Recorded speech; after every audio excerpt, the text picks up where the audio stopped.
Hello दोस्तों, हमारे सामने एक क्वेश्चन है और चलिए हम क्वेश्चन को सॉल्व करके दिखाते हैं कि इसको कैसे आसानी से हम सॉल्व कर सकते हैं।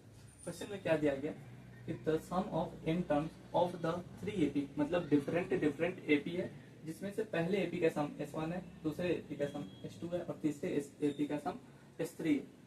The first term of each AP is unity, मतलब A1 का वैल्यू तीनों एपी का A1 1 है and common difference is 1 to 3, मतलब पहले एपी का D 1 है, दूसरे का 2 है और तीसरे का D का वैल्यू 3 है। हमें प्रूफ क्या करना है, S1 plus S3 is equal to 2S2। चलिए हम क्वेश्चन को सॉल्व कर लेते हैं। S1 है, क्या हो जाता है n/2 2a plus n minus 1d हो जाता है। यही इसी तरीके से हम सॉल्व करते हैं। देखो a का वैल्यू 1 हमें दिया गया है और d का वैल्यू 1 दिया गया है पहले वाले कंडीशन में, तो हम इसका वैल्यू पुट कर देते हैं n/2 2 into 1 plus n minus 1 into 1, तो ये हो जाता है n/2 2 प्लस n माइनस 1, तो ये कितना हो गया n/2 2 माइनस 1 1 हो गया, तो 1 प्लस n हो गया। S1 हमारे सामने आ गया हुआ है, तो यहाँ पे हम एक काम करते हैं S1 डायरेक्टली यहाँ पे हम ऐसे ब्रैकेट कर देते, बाकी चीज यहाँ पे हम S2 निकाल लेते। S2 का क्या दिया गया है n/2 2a plus n minus 1d।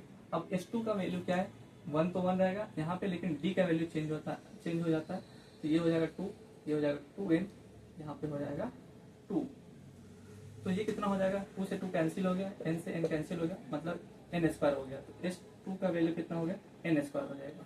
उसी तरीके से हम थर्ड वाले एपी में चलते हैं, तो d का वैल्यू क्या है 3 है, हम 3 पुट कर देते हैं, यहाँ पे हो जाएगा 3n और ये हो जाएगा -3 हो जाएगा। तो यहाँ से कितना निकल जाएगा, ये हो जाएगा n/2 2 माइनस 3 है, तो ये 3n माइनस 1 हो जाएगा। आई होप आपको इतना तक समझ में आ गया होगा। तो S3 का वैल्यू कितना दिया गया है, S3 का वैल्यू n/2 3n माइनस 1।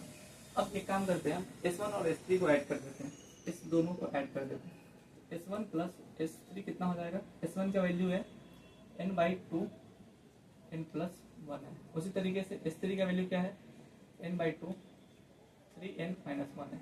अगर हम n/2 कॉमन ले लेते हैं तो ये सारा कुछ ये ब्रैकेट के अंदर हो जाएगा n plus 1 plus 3n minus 1, 1 से 1 कैंसिल हो गया, ये हो गया n/2 4n, 2 से 2 कैंसिल हो गया, तो ये हो गया 2n²। और हमें प्रूफ क्या करना है, S1 प्लस S3 का वैल्यू है 2S2, तो S1 तो S2, अच्छा एक काम कर लेते हैं, इसको यहाँ पे पुट कर देते हैं 2n² इज इक्वल टू, और S2 का वैल्यू में क्या दिया गया n², ये आ गया हमारे सामने, ये प्रूफ हमारा हो गया। आई होप आपको ये क्वेश्चन बहुत आसानी से समझ में आ गया होगा। अगर इंस्टा पे देख रहे हो तो फॉलो कर लो, यूट्यूब पे देख रहे हो तो चैनल को सब्सक्राइब